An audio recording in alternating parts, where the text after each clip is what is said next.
Hello दोस्तों। कभी कभी एक पुराना लेटर जिंदगी में ऐसी बातें वापस ले आता है जिन्हें हम हमेशा के लिए खोया हुआ मान लेते हैं। आरव को आज अपनी डायरी में एक ऐसा कागज मिला जैसे कि सिया का आखिरी लेटर, और उसी पल उसकी जिंदगी एक बार फिर रुक गई। तो चलिए दोस्तों, बिना देरी किए हुए कहानी को स्टार्ट करते हैं। रात के 11 बजे थे। हवा में हल्की ठंडक थी और आकाश में आधा चांद टंगा था। आरव अपनी टेबल पर बैठा पुरानी डायरी उलट पुलट कर रहा था जब अचानक एक कागज नीचे गिरा। वो कागज सिया का था, उसका आखिरी लेटर। आरव के हाथ कांप गए, दिल की धड़कन जैसे रुक सी गई। आरव, अगर ये चिट्ठी कभी तेरे हाथ लगे तो समझ लेना कि मैं तुझसे दूर होने की वजह बन चुकी हूँ। आरव की आंखें भर आई। सिया को गए 2 साल हो चुके थे, पर उसका हर शब्द आज भी ताजा था। सिया और आरव कॉलेज के दिनों में मिले थे। लाइब्रेरी की वही खिड़की जहां सिया बैठकर नोट्स बनाती थी और आरव बस उसे देखता रहता। उनकी पहली कॉफी, पहली लड़ाई, पहली बारिश, सब कुछ उस लेटर की लाइनों में बसा था। आरव ने अगली लाइन पढ़ी। आरव, मैं तुझसे दूर इसलिए नहीं जा रही कि मैं तुझे प्यार नहीं करती, बल्कि इसलिए कि तुझे रोकने की हिम्मत मुझ में नहीं है। तू सपने लेकर आया है और मैं तेरी मंजिल में रुकावट नहीं बनना चाहती। आरव की आंखों में आंसू टपकने लगे। उसने फुसफुसाकर कहा, सिया, तू ही तो मेरी मंजिल थी। लेटर में आखिरी पंक्तियां थी, अगर कभी हम मिले तो बस एक बार मुझे उसी मुस्कान से देखना जिससे मैं तुझसे पहली बार प्यार कर बैठी थी। आरव ने लेटर को सीने से लगा लिया। बाहर बारिश शुरू हो चुकी थी, जिसे आसमान भी उसके साथ रो रहा हो। अचानक फोन वाइब्रेट हुआ। आरव, क्या मैं तुमसे मिल सकती हूँ? सिया। आरव का दिल धड़क उठा। वो दौड़ पड़ा उसी पुरानी लाइब्रेरी की तरफ। वहां खिड़की के पास वाली सीट पर सिया बैठी थी। वो मुस्कुराई, वही पुरानी प्यारी मुस्कान। आरव ने हल्के से कहा, तुम्हारा लेटर आज मिला। सिया ने आंखें नीची कर ली। आरव उसके पास जाकर बोला, इस बार कहीं नहीं जाने दूंगा। सिया ने उसकी ओर देखा और 2 साल का दर्द, इंतजार, प्यार एक ही पल में पिघल गया।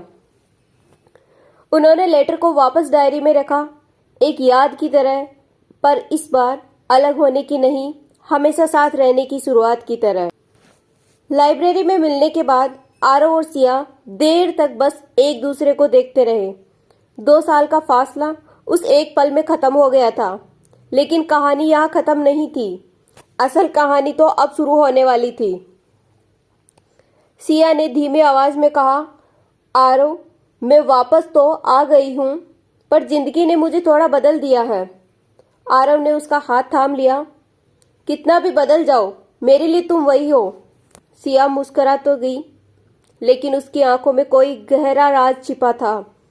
आरव महसूस कर सकता था। कुछ दिन बाद सिया ने उसे घर बुलाया। कमरे में हल्की रोशनी थी और टेबल पर वही लेटर रखा था जो आरव ने 2 साल पहले खो दिया था। सिया बोली, आरव, मैं तुम्हें छोड़कर गई क्योंकि मैं बीमार थी। मुझे लगा था मैं ठीक नहीं हो पाऊंगी। आरव जैसे पत्थर बन गया। सिया आगे बोली, मैं तुम्हारे सपनों पर बोझ नहीं बनना चाहती थी, इसलिए दूर चली गई। आरव की आंखें भर आई। उसने सिया को गले लगा लिया। बेवकूफ, तुम ही तो मेरा सपना हो। अगले ही पल तेज बारिश शुरू हो गई। दोनों बालकनी में खड़े रहे भीगते हुए। सिया बोली, अगर मैं फिर कभी टूट जाऊं तो? आरव ने उसके माथे पर हाथ रखकर कहा, तो मैं तुम्हें दोबारा जोड़ दूंगा। चाहे 1000 बार टूटो, मैं हर बार तुम्हें संभालूंगा। सिया रोते रोते हंस दी। वो बारिश में आरव से लिपट गई। वो पल 2 साल की दूरी को धोकर ले गया। कुछ महीने बाद दोनों ने एक छोटा सा फ्लैट लिया। शाम को चाय बनाना, साथ में मूवी देखना, रात को छत पर बैठकर सितारे गिनना, उनकी दुनिया बस इतनी ही थी। और यही दुनिया सबसे खूबसूरत थी। लेकिन नियति ने अब भी एक मोड़ रखा था। एक दिन सिया ने आरव को 2 लिफाफे दिए। एक पर लिखा था, अगर तुम मुझसे नाराज हो जाओ। दूसरे पे लिखा था, अगर हमें कभी अलग होना पड़े। आरव हंस पड़ा, हम अलग होंगे ही नहीं। सिया ने गंभीर नजरों से कहा, जिंदगी में कुछ भी हो सकता है। आरव ने दोनों लेटर उसके हाथ से लेकर फाड़ दिए। अब सिर्फ एक ही लेटर बचेगा, हमारी शादी का। सिया ने उसे कसकर गले लगाया। कुछ ही समय बाद उसी लाइब्रेरी की खिड़की के पास जहां दोनों पहली बार मिले थे, आरव ने अंगूठी पहनाई। सिया रोते हुए बोली, अब तो मुझे छोड़कर नहीं जाओगे? आरव ने उसके हाथ चूमकर कहा, अब मैं तुम्हारी आखिरी लेटर की तरह हमेशा तेरी डायरी में रहूंगा। शादी की तैयारियां चल रही थी। दोनों अब खुश थे, जैसे जिंदगी ने आखिर उन्हें मुस्कराने का हक दे दिया हो। शादी से एक दिन पहले सिया ने आरव की डायरी में एक छोटा सा कागज रख दिया। अगली सुबह आरव ने वो पढ़ा। ये मेरा आखिरी लेटर नहीं, अब से हर लेटर हमारा होगा। कल से मेरी हर सुबह तुम्हारे नाम होगी आरव। आरव मुस्कुराया, डायरी बंद की और बाहर निकला। मंडप में सिया दुल्हन की तरह खड़ी थी, खूबसूरत, शांत और पूरी तरह उसकी। आरव उसके पास गया और फुसफुसाया, अब कोई लेटर नहीं, अब बस साथ ही साथ।